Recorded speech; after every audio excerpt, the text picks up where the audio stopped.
तो बच्चों, आज हम पढ़ेंगे एलोट्रॉप्स ऑफ कार्बन के बारे में। हाँ, ये वही कार्बन है जो हमारे लाइफ में इतना इंपॉर्टेंट रोल प्ले करता है कि अगर ये नहीं होता तो शायद हमारी ज़िंदगी इम्पॉसिबल हो जाती। सबसे पहले समझते हैं एलोट्रॉप्स क्या होते हैं। एलोट्रॉप्स का मतलब होता है कि एक ही एलिमेंट के अलग अलग फॉर्म्स या स्ट्रक्चर। मतलब कार्बन एक ही एलिमेंट है पर ये अलग अलग फॉर्म्स में एग्जिस्ट करता है। और इंटरेस्टिंग बात ये है कि हर फॉर्म की प्रॉपर्टीज़ बिल्कुल अलग होती हैं। नहीं मानते तो ये देखो, ये दोनों कार्बन के ही एलोट्रॉप है। ग्रेफाइट तो लग भी रहा है कि ये कार्बन का एलोट्रॉप है, पर ये डायमंड, ये तो कुछ मैच नहीं हो रहा। चलो अब तुम्हें मैं कार्बन के कुछ और मेन एलोट्रॉप्स के बारे में बताता हूँ। डायमंड और ग्रेफाइट के बारे में तो मैंने तुम्हें पहले ही बता दिया। और तीसरा एलोट्रॉप है बकमिस्टर फुलरीन, और चौथा है कार्बन नैनोट्यूब्स, और पांचवा है ग्रेफीन। इसके अलावा भी कुछ और एलोट्रॉप हैं जो है अमोर्फस कार्बन, लॉस्ट डिलाइट और कार्बन नैनोफॉर्म, ग्लासी कार्बन। ये कार्बन के 9 एलोट्रॉप्स साइंटिफिकली रिकॉग्नाइज किए जा चुके हैं और टाइम के साथ नए एलोट्रॉप्स भी डिस्कवर हो सकते हैं। और तुम्हें एक फैक्ट बताऊं, कार्बन के लगभग 500 एलोट्रॉप्स थ्योरेटिकली प्रूफ हो चुके हैं, बट रियल में अभी खोज जारी है। अब हम बात करेंगे डायमंड के बारे में। जैसा कि हम लोग जानते हैं, डायमंड दुनिया का सबसे स्ट्रॉन्गेस्ट नेचुरल मटेरियल होता है। ऐसा क्यों है? इसका आंसर छुपा है इसके स्ट्रक्चर में। डायमंड का स्ट्रक्चर बिल्कुल यूनिक होता है। इसमें कार्बन एटम टेट्राहेड्रल अरेंजमेंट में होते हैं और हर कार्बन एटम अपने 4 और कार्बन एटम से स्ट्रांगली बॉन्डेड होते हैं। यही स्ट्रॉन्ग कोवेलेंट बॉन्डिंग डायमंड को इतना हार्ड और ड्यूरेबल बनाती है। अगर कोवेलेंट बॉन्ड के बारे में नहीं पता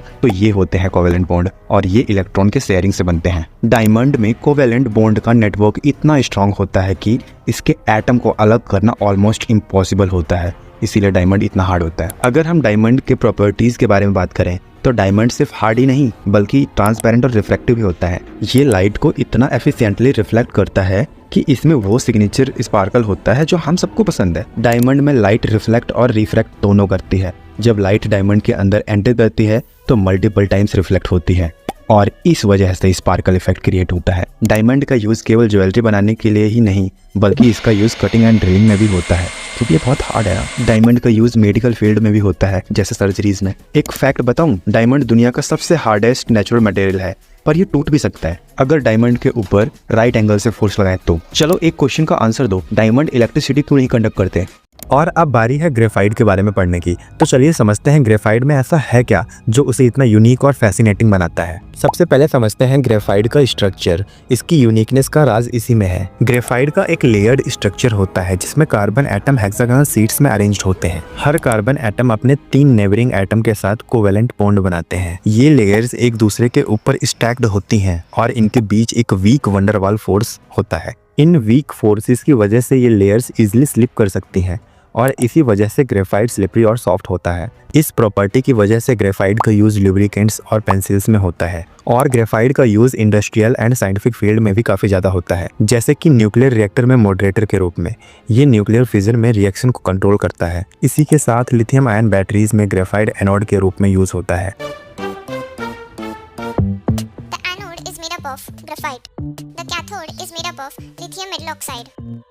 जैसा कि हम लोग जानते हैं, ग्रेफाइट एंड डायमंड दोनों ही कार्बन के एलोट्रॉप हैं, बट इनकी प्रॉपर्टीज बिल्कुल अलग हैं। जैसे diamond hard and non conductive होता है जबकि ग्रेफाइट सॉफ्ट और कंडक्टिव है। दोनों में ऐसे डिफरेंस आए हैं सिर्फ और सिर्फ कार्बन एटम के डिफरेंट अरेंजमेंट की वजह से। और अब हम बात करेंगे C60 मतलब बकमिस्टर फुलरीन के बारे में, जो कि एक कार्बन का ही एलोट्रॉप है। बकमिस्टर फुलरीन एक फुटबॉल शेप्ड मॉलिक्यूल है जिसमें 60 कार्बन एटम होते हैं। बकमिस्टर फुलरीन का स्ट्रक्चर एक परफेक्ट स्फीयर है जो 20 हेक्सागन्स और 12 पेंटागन से मिलकर बना होता है। हर कार्बन एटम sp2 हाइब्रिडाइज्ड होता है जो एक strong yet flexible structure create करता है। एक इंटरेस्टिंग बात बताऊं, इस मॉलिक्यूल का नाम बकमिस्टर फुलर के नाम पे रखा गया है जो एक फेमस आर्किटेक्ट थे और उन्होंने जियोडेसिक डोम्स डिजाइन किए थे। ये मॉलिक्यूल उन्हीं डोम्स के स्ट्रक्चर से मिलता है। अब बात करते हैं प्रॉपर्टीज के बारे में। इसका स्फेरिकल स्ट्रक्चर एक्सट्रीमली स्टेबल होता है। ये हाई टेम्परेचर और हाई प्रेशर को भी झेल सकता है। बकमिस्टर फुलरीन एक सेमीकंडक्टर की तरह बिहेव करता है और इसी वजह से ये इलेक्ट्रॉनिक्स में काफी यूजफुल है। इस मॉलिक्यूल की यूनिक सिमेट्री इसे केमिकल रिएक्शन में काफी वर्सेटाइल बनाती है। ये इजिली रिएक्ट करके नए कंपाउंड बना सकते हैं। तो चलो अब हम इसके यूजेस के बारे में बात करेंगे।